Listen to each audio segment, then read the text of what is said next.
우리 주보를 좀 봐주시기 바랍니다. 봐주시면 말씀 위에 세운 교회 김수영 목사님과 가족들 마다들은 이제 도착을 못 왔고 두 따님이 함께 내려와서 여기에 같이 예배합니다. 그래서 저희들이 좀 기도를 생각하시는 대로 기도를 좀 요청하는 겁니다. 그래서 말씀 위에 세운 교회 부설 킹스웨이 크리스천 국제학교를 기독교 정신으로 전 인생, 전 방향, 전 인격으로 각 영역에서 선교사를 양성하기 위한 학교입니다. 초등학생부터 고3까지 입학할 수 있으며 다음 세대를 통해 교회를 살리고 지역을 살리고 나라를 살리며 열방을 살리는데 킹스웨이 크리스천 국제학교가 쓰임받길 간절히 기도합니다. 이렇게 말씀을 주셨습니다. 그래서 성도님들도 생각나실 때마다 킹스웨이 크리스천 국제학교를 위해서 기도해 주시기 바랍니다. 예, 다 같이 기도하시겠습니다.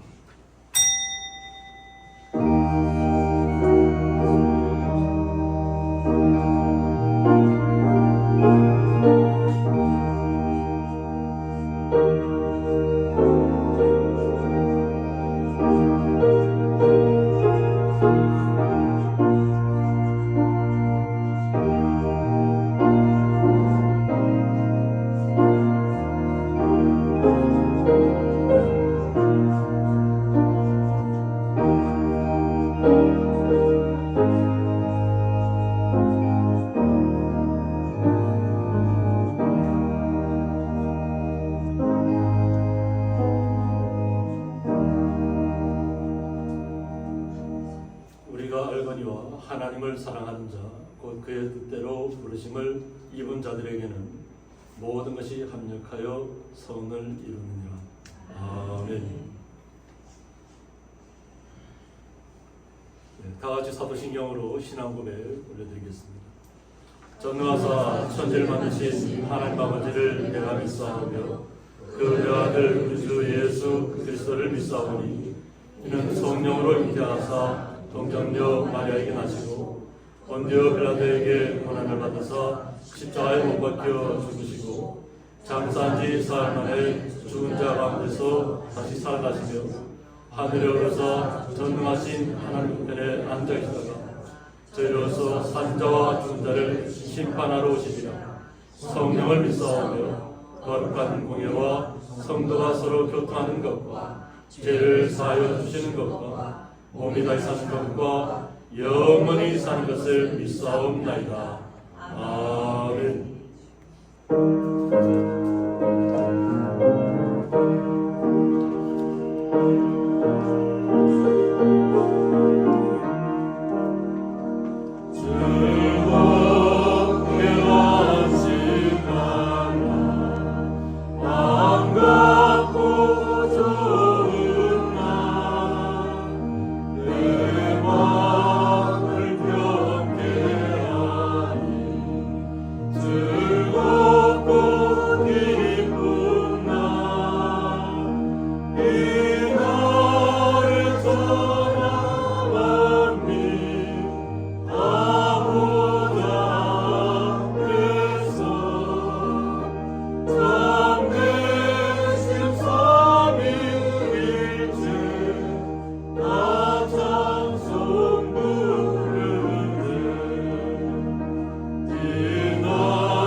교동문 61번 시편 142편입니다. 내가 소리내어 여호와께 부르짖으며 내가 내 원통함을 그의 앞에 토로하며 내 무관을 그의 앞에 진술하는도다. 내 영이 내 속에서 상할 때에도 주께서 내 길을 아셨나이다. 내가 가는 길에 그의 길을 찾으려고 얼굴을 숙였나이다. 오른쪽을 살펴보소서. 나를 아는 이도 없고 나의 피난처도 없고 내 영혼을 부르는 이도 없나이다. 여호와여, 내가 주께 부르짖어 말하기를 주는 나의 피난처시요 살아있는 사람들의 땅에서 나의 눈이시라 하였나이다. 나의 부르짖음을 들으소서. 나는 심히 비천하니이다. 나를 핍박하는 자들에게서 나를 구주소서. 그들은 나보다 강하니이다. 내 영혼을 옥에서 이끌어내사 주의 이름을 감사하게 하소서. 주께서 나에게 갚아주시니 의인이 나를 부르리이다. 아멘. 네, 저희들 대가에서 김현수 권사님 기도 인도해 주시겠습니다. 거룩하고 자비로우신 하나님 아버지, 은혜 감사합니다. 장마와 무더운 일기 속에서도 우리들의 가정과 교회를 하나님의 은혜 가운데 지켜주시고 인도해 주신 하나님 아버지, 찬양과 감사와 영광을 올려드립니다. 하나님이 허락하신 예배의 날에 저희들을 거룩한 전에 불러주시어서 마음과 정성을 모아 하나님의 거룩함을 기리게 하신 주님 감사합니다. 오늘도 예수 그리스도의 보혈로 우리들을 새롭게 하시고 성령으로 우리의 심령을 다스려 주시옵길 원합니다. 우리 교회를 사랑하시는 주님, 우리 교회가 이웃을 돌보는 사랑의 공동체가 되길 원합니다. 모든 성도들이 하나가 되게 하시고 서로의 허물을 가리워주며 온전히 주님만 자랑하는 성숙한 공동체가 되게 하여 주시옵소서. 언제나 모든 선택의 순간마다 아버지의 뜻을 구하게 하시고 행여 인간적인 욕심으로 주님의 빛을 가림자가 되지 않게 인도하여 주시옵소서. 사랑의 주님, 또한 이 땅의 모든 영광을 다 버리고 오로지 주님의 명령에 순종하여 영원히 목숨 걸고 말씀을 전하시는 선교사님들을 붙잡아 주시옵소서. 그들의 발길이 닿는 곳마다 성령의 일하심이 드러나게 하시고 그들의 손길이 닿는 곳마다 하나님의 기적이 나타나게 하옵소서. 눈물을 흘리며 씨를 뿌리는 자는 반드시 기쁨으로 단을 거두는 역사가 있게 하여 주시옵소서. 주님, 지구상에서 벌어지는 이상기후 현상과 전쟁과 기근은 이 시대가 점점 마지막으로 치닫고 있음을 느낍니다. 이 땅에 소망을 주시는 주님, 온 나라가 하나님을 알고 기쁨으로 충만하게 하시어서 하늘의 소망을 가지고 두려운 세상을 이기게 하여 주시옵소서. 먼저 믿는 저희들이 깨어있게 하시고 기도하게 하옵소서. 사랑의 주님, 이 시간도 귀한 말씀을 증거하시는 목사님께 크신 은혜로 함께 하시고 영육간의 강건함을 허락하시어 말씀을 전하실 때 큰 능력이 나타나는 은혜의 시간이 되게 하여 주시옵소서. 말씀을 사모하는 모든 성도들에게 예배를 통해 복을 내려주시옵길 원합니다. 내주하시는 사모님께도 늘 건강으로 지켜주시옵시고 하시는 일마다 주님의 은혜가 있게 하옵소서. 김소영 목사님 또 가족과 또 하모니카로 영광 돌립니다. 함께하여 주시옵시고 건강으로 지켜주시옵소서. 이 시간도 예배를 돕는 손길마다 축복하여 주시옵길 원하며 거룩하신 예수 그리스도의 이름으로 기도합니다. 아멘.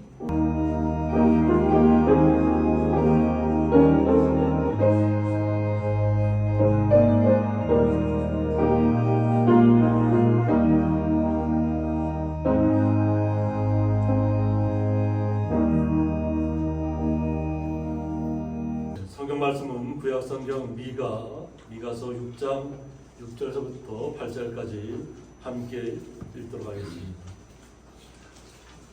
내가 무엇을 가지고 여호와 앞에 나아가며 높으신 하나님께 경배할까? 내가 번제물로 1년 된 송아지를 가지고 그 앞에 나아갈까? 여호와께서 천천의 순양이나 만만의 강물 같은 기름을 기뻐하실까? 내 허물을 위하여 내 맏아들을 내 영혼의 죄로 말미암아 내 몸의 열매를 드릴까?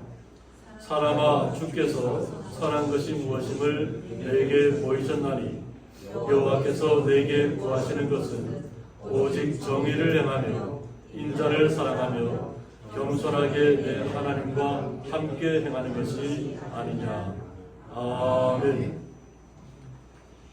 박준재 장로님 하모니카 찬양으로 하나님 앞에 영광 올려드리겠습니다. 안녕하십니까. 찬양들은 모두 하나하나 곡이 만들어지기까지는 많은 간증이 들어있겠지만 우리가 부르는 이 찬송가 여기에 수록된 찬양들은 알면 알수록 그 배경을 통해서 더욱 큰 은혜를 받게 됩니다. 오늘 우리가 부를 찬양은 내 구주를 예수를 찬양을 할 건데요. 이 찬송시가 만들어지기까지는 작곡가 엘리자베스 페이슨 브렌티스라는 여사가 그 가슴 저린 슬픔 속에서 하나님께 드리는 아름다운 순종이 있습니다. 약 200년 전에 1850년도 무서운 전염병으로 두 자녀를 잃고 슬픔과 고통에 빠져서 정신 못 차리고 있을 때 자녀들이 조금 먼저 갔던 것을 하나님을 만나면서 그것을 깨닫고 하나님 품에 들어가 있다는 것을 생각하며 곧 만날 수 있겠다는 그런 희망을 가지고 부른 찬양입니다. 너무 은혜가 되고 뜻이 깊습니다. 우리가 그 은혜를 생각하면서 같이 은혜 받으시길 바랍니다.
이번 찬양 순서는 말씀 위에 세운 교회 김소영 목사님 가족이 함께 주님 앞에 영광 올려드리겠습니다.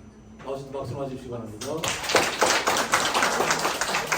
찬양 인사. 반갑습니다. 저희는 부천의 순복음 말씀 위에 세운 교회이고요. 가정에서 개척을 했습니다. 같이 가족끼리 개척을 하고 크리스천 학교를 저희가 작년 12월부터 시작을 했습니다. 그래서 저희 아이들도 이 학교에 지금 일반 공교육을 그만두고 학교로 들어와 있는 상태예요. 그래서 들어온 이유는 일반 공교육에서 가르치지 못하는 것들이 많이 있잖아요. 그거를 기독교 교육으로 저희 커리큘럼이 다 있거든요. 그래서 아이들이 기독교 그 교육으로 교회를 살리고 요즘 다음 세대가 교회에 없어요. 그래서 그 아이들 다시금 교회로 다시 들어오게 하기 위해서 학교를 시작하게 됐습니다. 그래서 저희 아이들 2명이 지금 시작을 했고 제가 교사로 지금 하고 있습니다. 그래서 학교를 시작한 지는 얼마 되지 않았지만 하나님께서 반드시 이 대한민국에서부터 교회의 다음 세대를 세우는 일을 저는 하실 거라 믿고 이 세대를 통해서 교회의 부흥을 반드시 보게 하실 거라 저는 믿습니다. 생각나실 때마다 기도 많이 해주시기 바랍니다. 아멘.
주임제 앞에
드려진 예물을 위해서 공기도 올려드리겠습니다.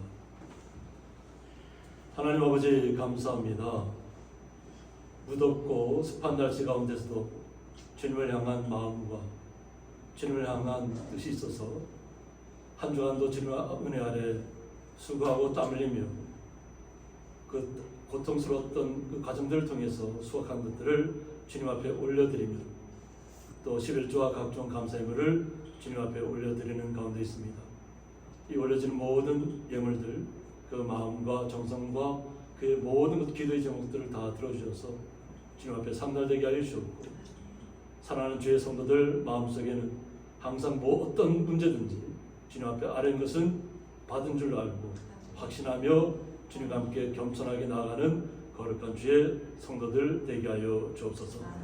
그 놀라우신 주님의 은혜에 감사하며 예수님의 이름으로 기도드리옵나이다. 아멘.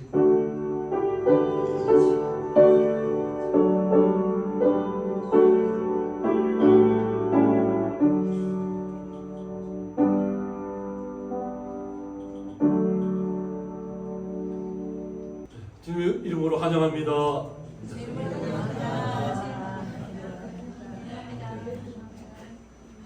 우리 찬양으로 하나님 앞에 영광 올려드렸고 또 소개했던 말씀에 세운 게 목사님 사모님 가족들 다시 한번 앞으로 좀 나와주세요.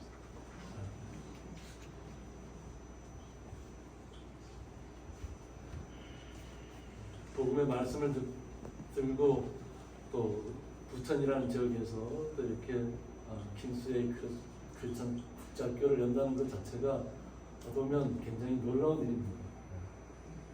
가정에서부터 시작해서 이렇게 일어나가는 일이 하나님 앞에 반드시 상달되고 또 확장되어져서 부천져버린 모든 청소년들에게 하나님 나라가 임해서 또 우리 성도님들 그것을 위해서 함께 기도해야 될 줄 믿습니다.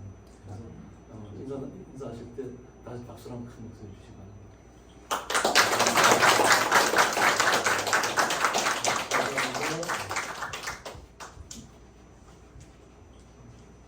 하나님께서 우리 주인이 하고 주희죠. 주희. 아마 하나님께서 이끌어 가실 줄 믿습니다. 다시 성도님들 같이 계속 기도해 주시기 바랍니다. 네, 오늘 말씀의 제목은 주께서 내게 보이셨나니 라는 말씀 제목 가지고 함께 말씀을 나누고자 합니다. 오늘 본문의 말씀을 선포하는 미가 선지자는 어떻게 보면 변방의 선지자입니다. 변방의 선지자. 그래서 모레셋 지역에 이렇게 되는데, 이 모레셋 지역은 성지순례를 가봐도 뭐 사람이 많이 사는 지역이 아닙니다. 예전 초창기에 모레셋이 그들 주둔할 때 쪽에는 아마 좀 성을 쌓고 막 있었겠지만, 그 후로는 뭐 농경지로 사용하거나 아니면 지금 그냥 이렇게 휴경지로 사용하는 평야지대임에도 불구하고 아주 시골입니다. 사람이 많이 살지 않는 곳. 근데 하나님께서 그 시골에서부터 미가 선자를 불렀다고 하는 겁니다. 이사야 선자와 같은 시대에 살았던 미가 선자입니다. 그래서 이사야 선자는 어떤 왕족의 신분을 갖고 있었기 때문에 예루살렘 성 가까이에서 그들의 왕과 요담과 아하스와 히스기야 왕 이르기까지 부조리가 너무 많았다는 거죠. 우상을 섬기는. 그래서 이 말씀이 기록된 때가 BC 700년경입니다. 그러니까 이스라엘이 멸망하기 전 한 20년 전에부터 이렇게 하나님께서 경고의 말씀을 주시는 겁니다. 그런데 이사야 선자의 말씀도 그들이 제대로 잘 안 들었지만, 또 시골 변방에서 와서 말씀을 증거한다고 할 때 그들의 마음이 온전하게 열렸겠는가 하는 겁니다. 그런데 나라가 잘못돼 가는 과정을 지켜보는 것들은 누구의 시각이든지 마찬가지입니다. 왕궁 가까이서 보든지 또 아주 시골 멀찌감치 떨어져서 보든지, 어떻게 보면 그 당시에는 이렇게 지금처럼 뭐 발달한 시대가 아니잖아요. 인터넷이 발달한 시대도 아니고. 그런데 아마 소문을 통하거나 직접 목격한 그 나라의 형편이 참혹했다고 하는 거죠. 그러니까 정말 가드 모레셋이라는 아주 작은 시골에서 하나님께서 그 시골의 작은 사람을 일으켜서 오히려 왕들과 또 종교 지도자들과 또 그 궁안에 생활하는 모든 사람들을 향해서 지금 잘못 가고 있다는 것을 선포하는 겁니다. 이런 선포가 이루어질 때 어떻게 받아들이면 그들이 회복하고 돌아올 수 있을까 하는 겁니다. 그런데 이 미가서 전체를 통해서 봐도 예루살렘 하나님께서 완전히 멸망할 것을 이야기하고 있습니다. 그리고 저는 자들을 남길 것을 얘기하고 또 하나님께서 붙잡혀 갈 자들을 또 구분시킨다는 거예요. 미가서를 통해서 보면 남길 자도 좀 어렵게 있는 사람들을 남겨놓고 오히려 왕족이라든가 좀 세력을 가졌던 사람들은 또 하나님께서 붙잡아 가도록 이끌어 간다고 하는 겁니다. 그런데 하나님께서 보면 항상 우리는 하나님의 큰 그림을 얘기하잖아요. 그 속에서는 하나님께서 그렇게 쫓겨가는 곳에서 다시 그들을 회복시키고 돌아오게 할 수 있는 그 과정을 주신다는 거예요. 뭐냐면 고난을 주신다는 거죠. 고난을 통해서라도 온전히 깨달으면 다시 회복시켜 주시겠다는 하나님의 약속입니다.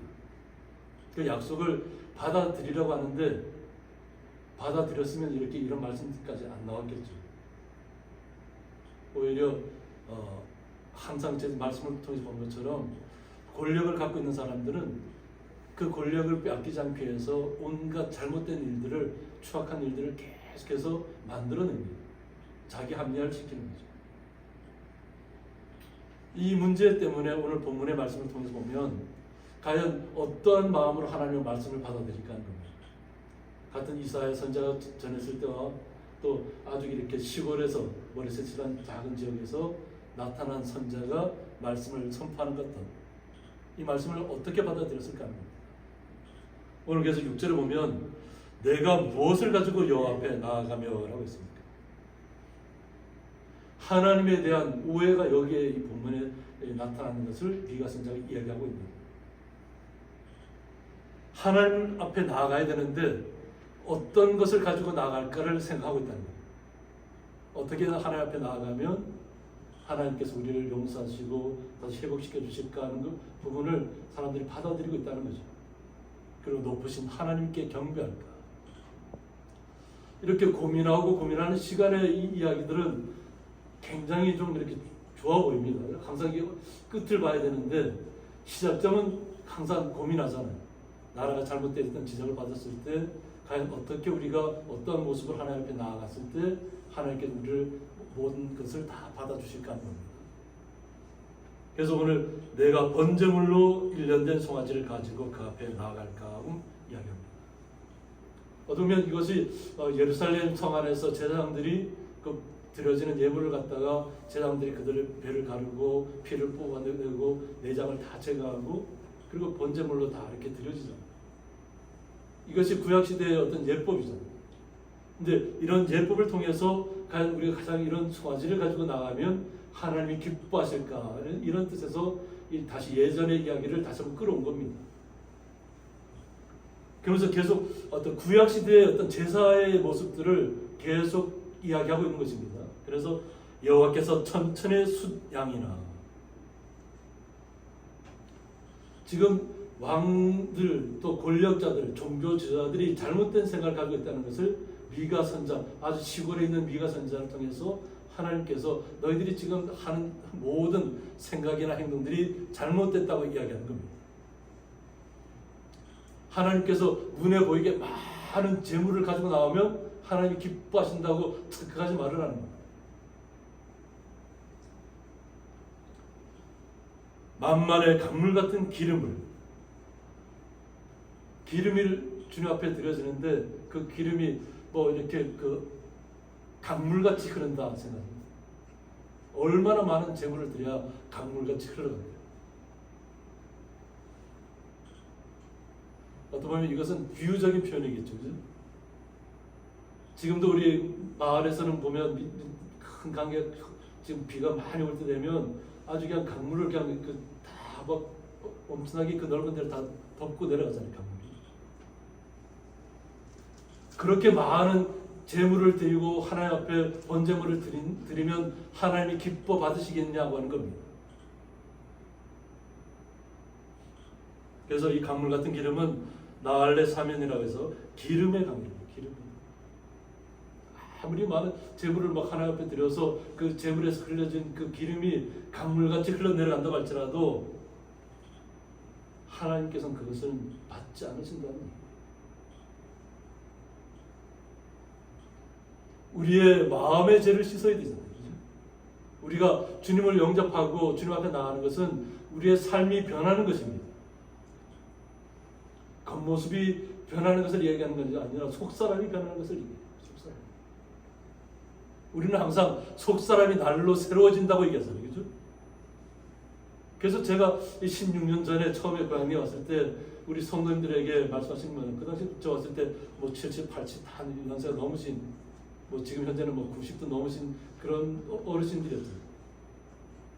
겉사람은 다 연약해질 수밖에 없고 다 슬퍼질 수밖에 없잖아요. 그러나 속사람은 주님을 영접한 순간부터 날마다 새로워져야 된다는 거예요. 이제 제가 요즘은 그런 말을 사용 안 하지만 제가 처음에 왔을 때는 81살 된 신부를 갖다가 18살이라고 불러드렸어요. 겉사람의 모습은 81세인데 속사람은 18세의 모습으로 살아가는 거죠. 그리고 좀 80이 좀 안 된 분한테는 제가 그때 좀 막 이렇게 좀 어리게 아주 그냥 세대기라는 말씀까지 이렇게 표현을 했어요. 막 79, 뭐 78, 그래서 80 되기 전 분한테는 제가 세대기라는 표현을 썼어요.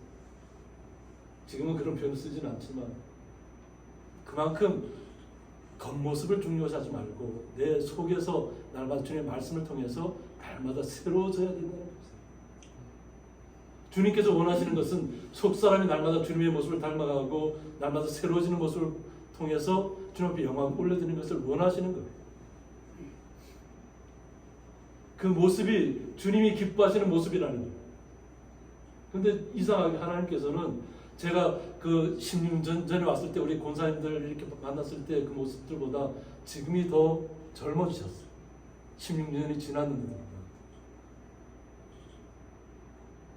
속사람이 변하니까 겉사람도 같이 변하는 거예요. 항상 기뻐하고 어떤 고난이 와도 시련이 와도 제가 항상 강조했던 것은 감사였습니다. 어려움이 닥치면 닥칠수록 더욱더 주님 앞에 감사하시는 것이 우리의 본분이라는 성도의 본분입니다. 어려운 환경이 왔는데 왜 감사해야 될까요? 더 험한 상황에 떨어질 수 있음에도 불구하고 이만큼하게 하나님께서 이만큼 나를 떨어지게 한 것만 감사하다는 거예요.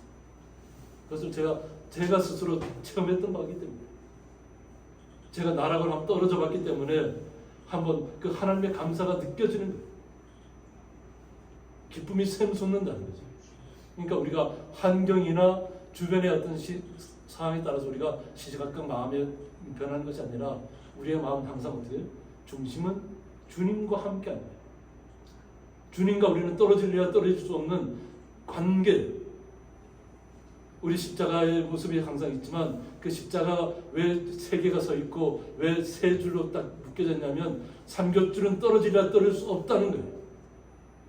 그래서 주님과의 관계는 뗄래야 뗄 수 없는 관계라는 것을 나타내기 위해서 그렇게 표현한 거예요. 주님과 우리의 관계는 떨어질래야 떨어질 수 없다는 거예요. 하나님께서는 강물같이 흐르도록 막 제물을 드려야만 하나님이 기뻐하실까? 전혀 아니라.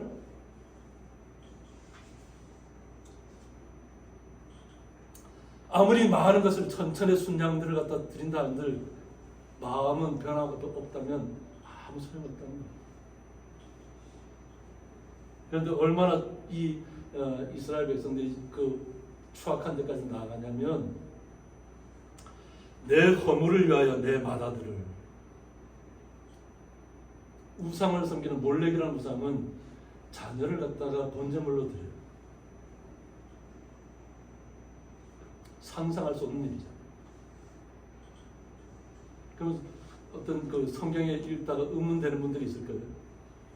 아니 근데 왜 하나님께서 아브라함에게는 왜 야곱 아들 100세에 낳은 아들을 갖다가 하나님 앞에 바치라고 했을까?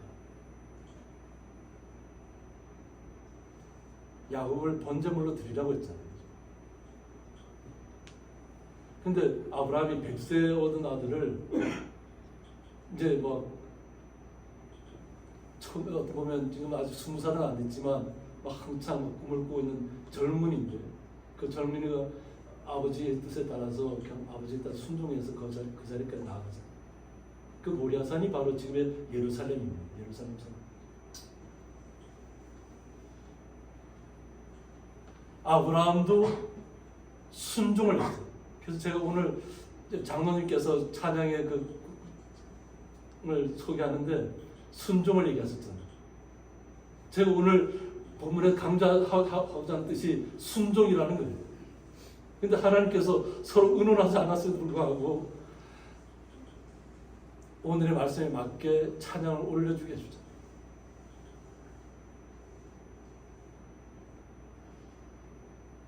아브라함은 아무런 왜 100세 아들을 준다 왜 그것을 갖다 왜 다시 또 빼앗아 가냐고 한 번도 반문한 적이 없어요.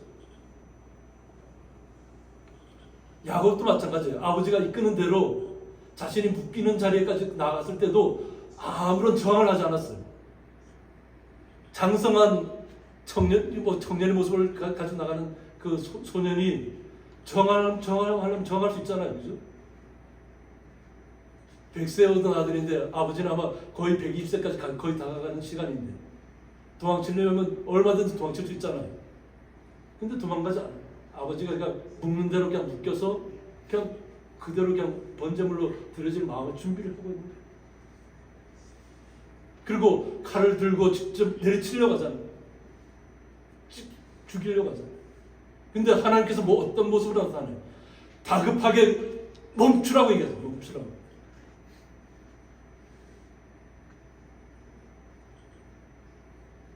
이것이 순종입니다. 죽음에까지 그 나가는 순간까지 하나님께서 보시는 거예요. 우리의 인간의 생각, 세상의 생각으로 하면 절대 할 수 없는 얘기예요. 근데 죽기까지 순종하면 주님께서 살리신다는 거예요. 번제물로 드리라는 것이 하나님의 목적이 아니라 그 순종하는가 안 하는가를 보았던 겁니다. 그러니까 아브라함은 막 정말로 하나님 말씀대로 죽이려고 하는데 다급하게 하나님께서 천사들 보내서 다급하게 멈추게 하죠. 그 순종을 받다. 그런데 아마 이런 모습들이 아마 흘러가서 우상의 나라에까지 다 펄었을 거 아니에요. 그죠? 잘못 받아들였다는 거죠. 그러니까 자신의 맏아들을 갖다가 몰래 앞에 가서 바치는, 우상 앞에 바치는 거예요. 그 당시에 일어났던 현상입니다. 어떻게 자신의 자식을 번제물로 올려드릴 수 있냐고 하는 거죠. 만약 자신이 스스로 번제물로 올라갔다 이러면 그것은 좀 이해가 돼요. 근데 왕이라는 사람이 자기의 맏아들 갖다 번제물을 올린다고요? 하나님의 뜻을 잘못 이해하고 있는 거예요.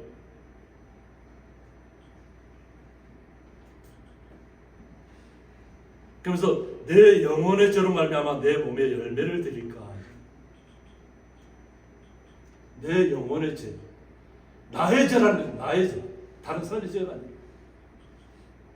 나의 죄를 사하기 위해서 자신의 몸에 열매를 드린다는 것이 얼마나 추악한 생각이에요. 그러면 하나님께서 받으실까? 가당치도 않은 얘기죠. 어떻게 하나님께서 우리에게 생명을 주셨는데 그 생명을 번제물로 드리냐고 하는 거죠. 하나님이 허락하지 않은 것이에요. 그런데 우상의 나라들이 다 잘 되고 있으니까 그 우상까지도 들어와서 자신의 아들들, 자신의 몸의 열매를 번제물로 드렸던 시대가 그 시대입니다. 그러니 하나님께서 징계를 준비할 수밖에 없고 나라를 무너뜨릴 수밖에 없는 거죠. 왕족이라든가 주변의 선자들이 아무리 얘기해도 듣지 않았다는 거죠. 종교 지도자들도 마찬가지고 왕들도 마찬가지고 권력을 갖고 있는 사람들이 그대로 받아들이지 않아요. 그러니까 미가라는 변방에 아주 시골에 있는 선자를 하나님께서 이끌어 사용하시잖아요. 그러니까 이 말씀이 선포되는 시기가 히스기야가 개혁을 하기 전의 이야기예요. 희석이라도 자신이 깨닫고 하나님 앞에 다시 간절히 자기의 생명을 받잖아요. 그러면서 자신이 하나님 앞에 순종하는 모습들을 그때서야 깨닫게 됩니다. 세월이 많이 돼. 그래서 이 세상 속에서는 잘못된 생각을 갖고 있는 사람들이 많아요. 그런데 하나님께서 원하시는 것은 우리의 마음이라는 거예요. 우리의 마음이 주님 앞에 올려지기를 원하는 거예요. 우리나라도 이제 통틀어 보면 뭐 기독교인이 한 20% 정도 된단 말이에요. 그런데 그 20%의 사람들이 하나님 앞에 온전히 매어다니면 하나님께서 이 나라까지도 온전하게 회복시켜 줄 줄 믿습니다. 우리의 마음이 주님 앞에 온전하게 올려져야 한다는 거죠. 그것을 위해서 오늘 미가 선지자가 하나님께서 원하시는 것은 너희들이 원하는 그런 눈앞에 보이는 번제물로 드려지는 그것이 아니라 우리의 마음이라는 거죠. 그래서 오늘 8절에 사람아 주께서 선한 것이 무엇임을 내게 보이셨다고 말씀하고 있습니다. 주님께서 우리에게 말씀으로 다 주셨잖아요. 그렇죠? 예, 그 당시에는 성경 말씀을 일반인들은 못 읽었어요. 그냥 제사장들만 두루마리에 기록된 그것만 제사장들만 읽었다는 거죠. 그러니까 일반인들은 성경에 대해서 알 수 없는 거죠. 그냥 말씀의 그 구전을 통해서 하나님께서 이렇게 우리를 인도하셨다는 것을 듣고는 있지만 일반인들은 성경책을 우리처럼 지금 볼 수가 없다는 거죠. 근데 하나님께서는 보여주셨답니다. 보여주셨다. 여호와께서 내게 구하시는 것은 오직 정의를 행하라는 겁니다. 바르게 행하라는 겁니다. 어렵게 생각하지 말라는 겁니다. 그냥 뭐 제물을 많이 드리고 예물을 많이 드리고 막 문 앞에 막 나는 이만큼 드렸습니다 하고 자랑하고 이것이 하나님 앞에 받아들여지는 것이 아니에요. 그래서 설교자도 그래서 제가 어렸을 때 원로 목사님도 항상 제가 듣는데 말씀을 이렇게 증거하고 나서 이렇게 나가잖아요. 근데 예배가 끝나고 나면 목사님한테 와서 은혜 받았습니다. 은혜 받았습니다. 이러면 원로 목사님이 자기를 잘 주님께 영광 돌려 말씀을 통해 주님 앞에 영광 돌려야 되는데 그 영광을 자신에게 받아서 드렸을 때 그것이 견디기 힘들었다는 거예요. 그래서 이북에서 그 넘어오신 분이잖아요. 그분이 지금도 100세를 넘겨서 지금 정선에서 한 지난주에 101세 되는 생일을 했어요. 그분이 항상 자신을 말씀을 전하면서도 하나님이 영광 받아야 되는데 자신이 영광 받으면 그냥 그때부터 자기 자신을 하나님 앞에 쳤다는 거예요. 지금 저는 말씀이 어떤 때는 제가 예전에 한 얘기 들은 적이 있는데 고등학교 때 제가 말씀을 받았는데 불이 제 몸을 마음에 떨어져요. 얼마나 기쁜지 제가 그냥 껑충껑충 뛰면서 그 산 밑에 그때는 교회가 있었는데 그때부터 집까지 껑충껑충 뛰면서 왔어요. 마음의 기쁨이 찾아와요. 하나님의 말씀이 내 마음에 떨어지니까 불같이 기쁨이 솟아납니다. 하나님께서는 우리의 마음의 변화를 원하시는 거예요. 그래서 이 순종이라는 것이 그냥 눈앞에 예배 드릴 때만 나 순종하겠습니다 하고 끝나면 아무 소용이 없어요. 이것이 내 삶 속에 적용이 돼서 내 삶 속에서 어떤 고난이 오고 어떤 실패가 오고 시련이 와도 주님께서 나를 주장하고 나가신다는 그 믿음 하에서 그냥 내가 망해도 내가 주님 안에서 망하겠습니다는 그 고백이 나온다면 주님께서 기뻐 받으시는 거예요. 그럼 그때부터 하나님께서 이끌어 가시는 거예요. 내가 이끌고 가는 게 아니라 하나님이 우리를 이끌고 가시는 거예요. 우리는 항상 제가 다음에도 얘기하겠지만 겸손한 모습을 가져야 돼요. 겸손. 자신 항상 주님 앞에 낮춰요. 근데 이 겸손을 제가 항상 강조하지만 사람 앞에 눈앞에서 이렇게 인사 잘하고 머리 수그리고 어떤 사람이 와서 얘기하면 비굴하게 그 앞에 나가서 예예하고 이것이 순종이 절대 아닙니다. 순종을 오해하시면 안 돼요.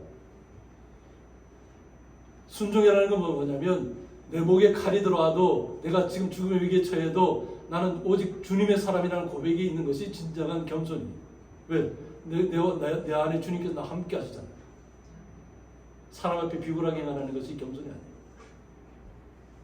항상 주님의 사람들은 세상 속에서는 당당하되 그러나 행동이 거칠게 나타나거나 뭐 이렇게 그렇게 하지 말라는 거죠. 왜 그러냐면 믿는 사람이 어떻게 저렇게 거칠게 막 행동할까 하는 모습이 드러나면 하나님 앞에 영광을 가리잖아요. 그러니까 우리의 모습이 겸손한 모습으로 주님 앞에 우리가 낮아져야 되는 것이지 사람 앞에 낮아져라는 얘기가 아니에요. 그러면서 건너뛰었는데 제가 인자를 사랑해야 돼요. 주님을 사랑해야 돼요. 우리가 이 땅에 살아가는 건 뭐냐면 주님의 말씀대로 이 땅에서 정의를 행한다는 것이 바르게 살아간다는 것이죠. 그러면서 주님을 사랑해야 돼요. 주님을 사랑하고 또 그 주님을 사랑하는 마음을 품고 겸손해. 그러면 우리의 마음이 당연히 겸손해질 수 있다. 낮아질 수 있다. 왜? 주님이 나와 함께 모든 것을 다 새롭게 할 줄 믿기 때문입니다. 그래서 내 하나님과 함께 행하는 것이 아니냐고 했어요. 주님과 항상 동행하는 것이 바로 겸손이라는 거예요. 진정한 겸손. 우리 성도님 한번 서로 옆을 한번 쳐다보세요. 성도님의 모습 속에 예수님이 있나요? 성도님 각자 한 분 한 분마다 오순절에 성령이 내릴 때 각자의 머리 위에 불꽃이 임했다고 했잖아요. 그것처럼 우리 성도님 한 분 한 분 속에 주님의 모습들이 다 나타나 있어요.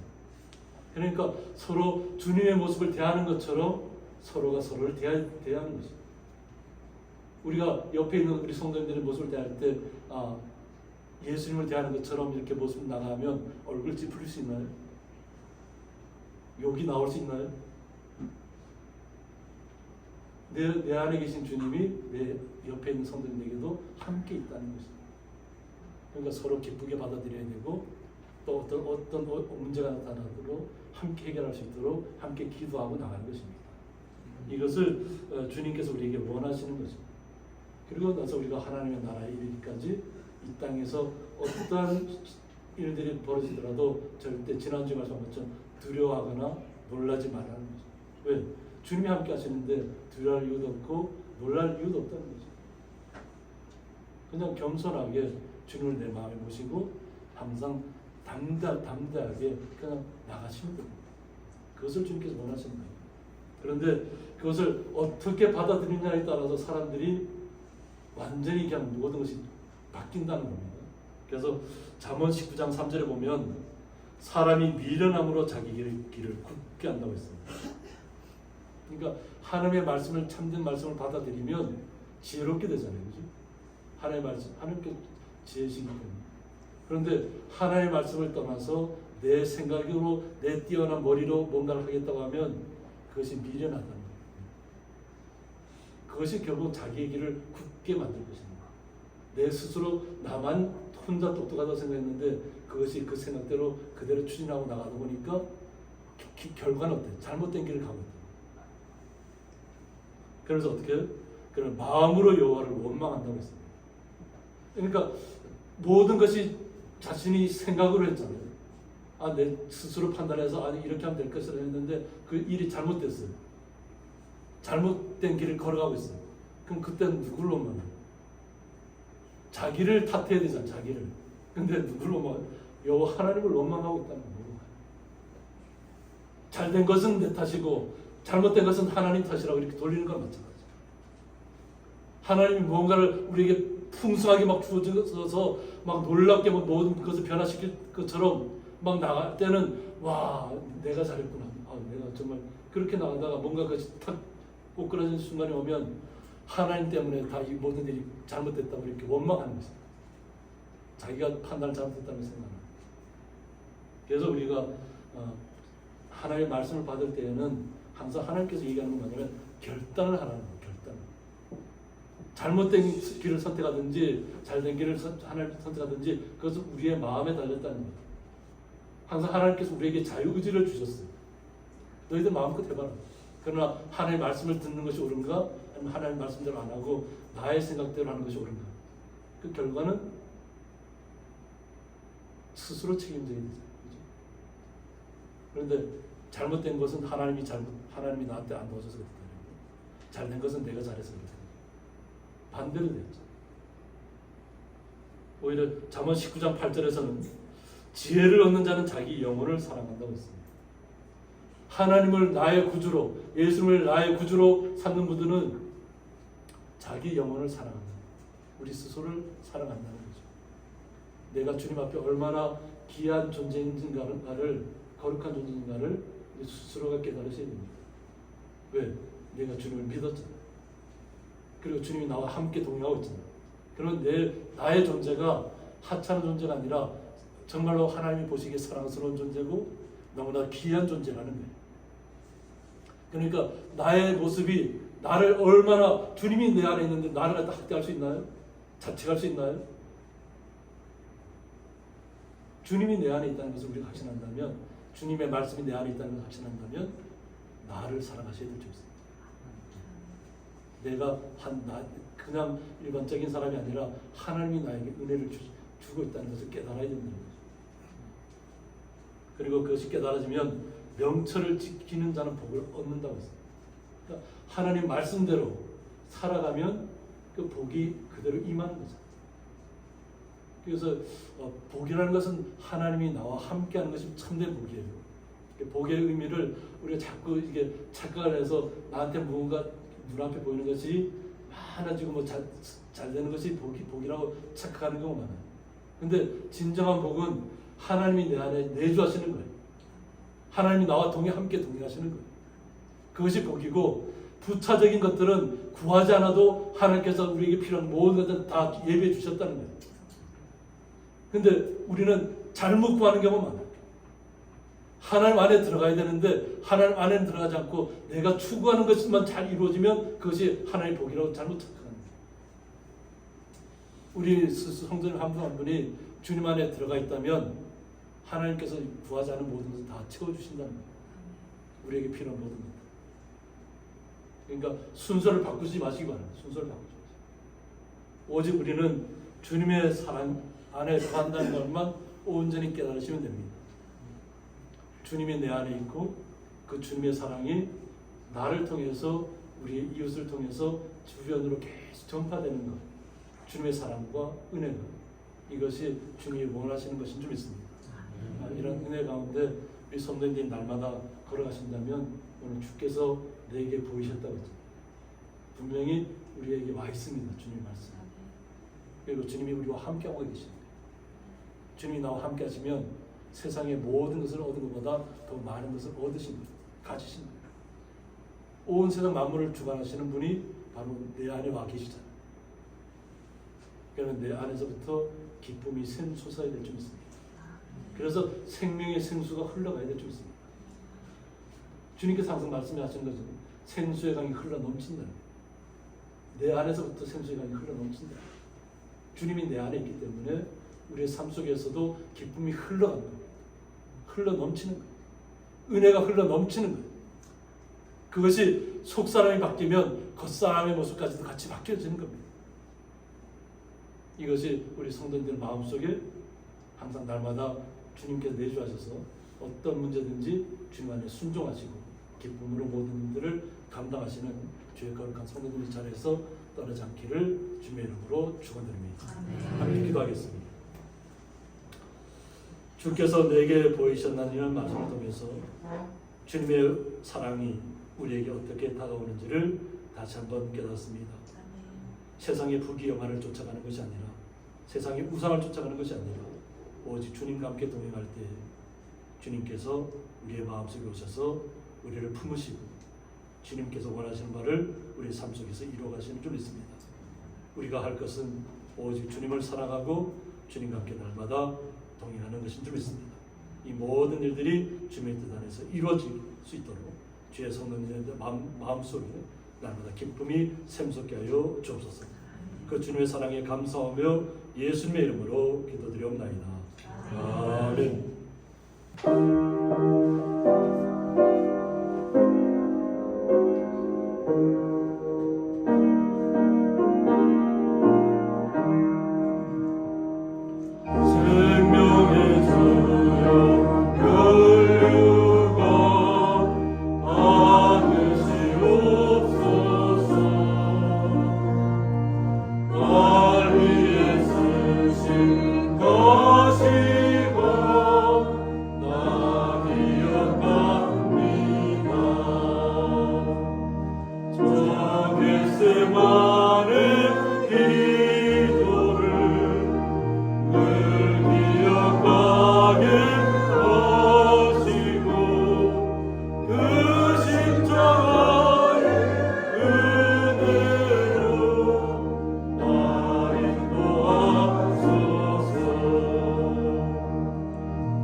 십자가의 은혜로 날 인도하소서.